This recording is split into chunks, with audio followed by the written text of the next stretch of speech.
परम पूजनीय सरसंघ चालक जी के बौद्धिक वर्ग में विजयदशमी में स्वाधीनता के आंदोलन की और मनाते समय उसकी सोच क्या है, तो वो करते हुए उन्होंने वाक्य प्रारंभ किया कि आज से 75 वर्ष पहले हमने स्वाधीनता से स्वतंत्रता की यात्रा प्रारंभ की थी।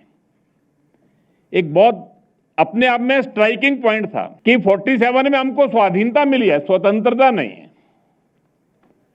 तो ये स्वाधीनता और स्वतंत्रता, इसका अंतर सबको समझ में आना चाहिए। और इसी बीच के अंदर आज के अपने जो माननीय प्रधानमंत्री जी हैं, उन्होंने भी इस सारे विषय का आह्वान करते समय सारे देश के अंदर इस कालखंड में क्या करना, तो उन्होंने कहा कि हम स्वाधीनता सेनानियों का स्मरण करेंगे, उनकी प्रेरणाओं का स्मरण करेंगे, उनसे प्रेरणा प्राप्त करेंगे।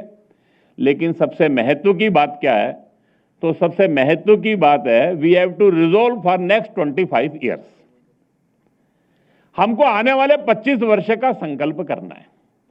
और इसीलिए उन्होंने जो कहा कि ये 75 वर्ष जो पूर्ण हुए हैं, इसमें आज भारत जिस स्थान पर खड़ा है उसको हम भारत का अमृतकाल कह सकते हैं।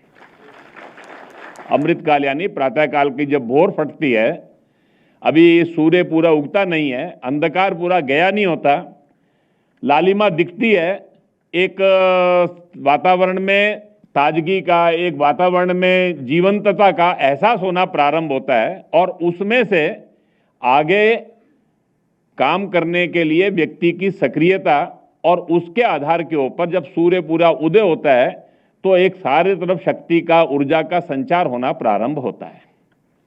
तो ये 25 वर्ष के हैं, तो we have to resolve for next 25 years. जब 100 वर्ष होंगे तो भारत कहां खड़ा होगा।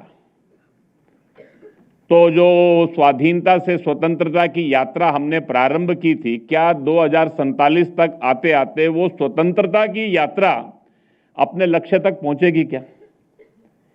ये एक महत्व का विषय है जिसको ध्यान में रखकर हमको इस सारे कालखंड में समाज के सामने लेकर जाना है।